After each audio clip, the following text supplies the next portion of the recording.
for quadrilaterals in the coordinate plane, you need to use your knowledge of slope, distance, midpoint, and the properties of quadrilaterals to answer the following questions.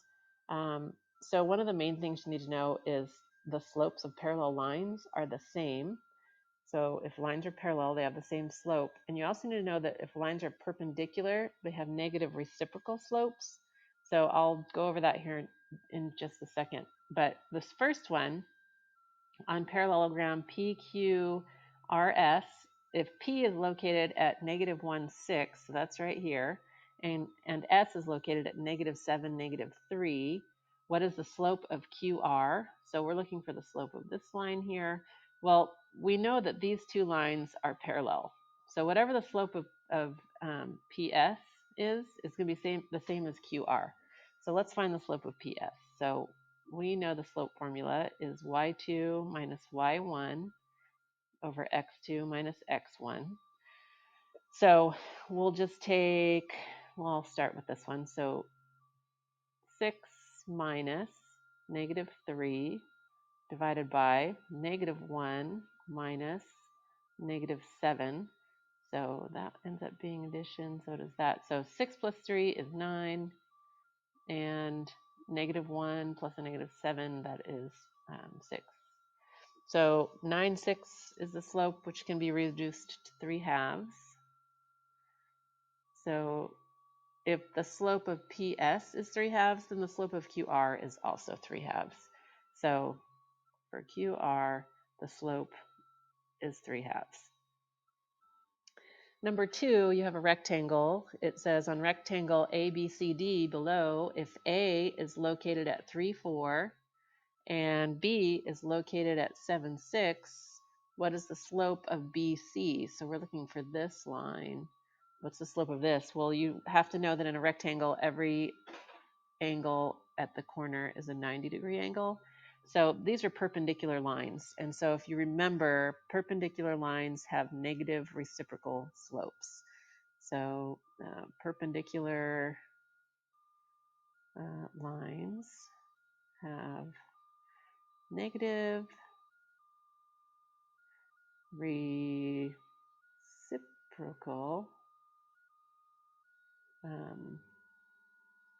slopes. So that just means whatever this slope is of AB, you're going to turn it upside down and change the sign. So let's find the slope of AB. So the slope of AB is same formula, y2 minus 1 over x2 minus x1. So we'll just go this way.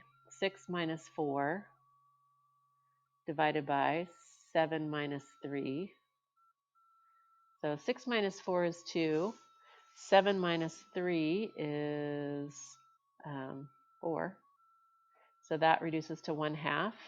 So if AB has a slope of 1/2, so this is AB's slope, then we need to take the negative reciprocal of that, which means we change the sign. So now it's negative instead of positive, and we take this fraction and we turn it upside down. So that would be 2 over 1. So we have a negative 2 as the slope of BC. So the slope of BC equals negative 2. Okay, so you have to remember some of those rules of parallelograms, rectangles. You have to know the angles. So number 3, on rhombus W, X, Y, Z, if W is located at negative 5, negative 2, and Y is located at 3, negative 2, what is the slope of XZ? So again, you're going to find the slope, and this one is perpendicular, so it's going to have a negative reciprocal slope to it. Okay.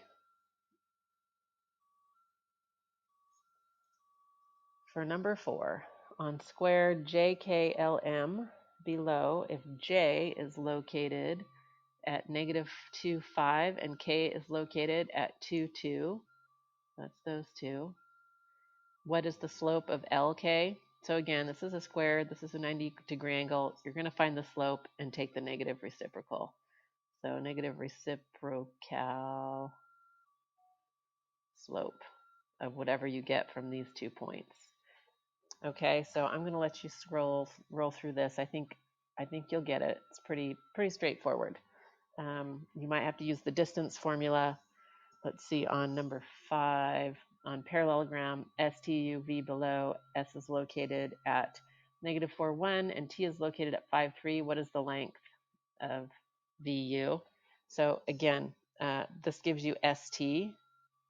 Well, ST is the same length as VU. So you find the distance between ST and it will be the same length as VU is.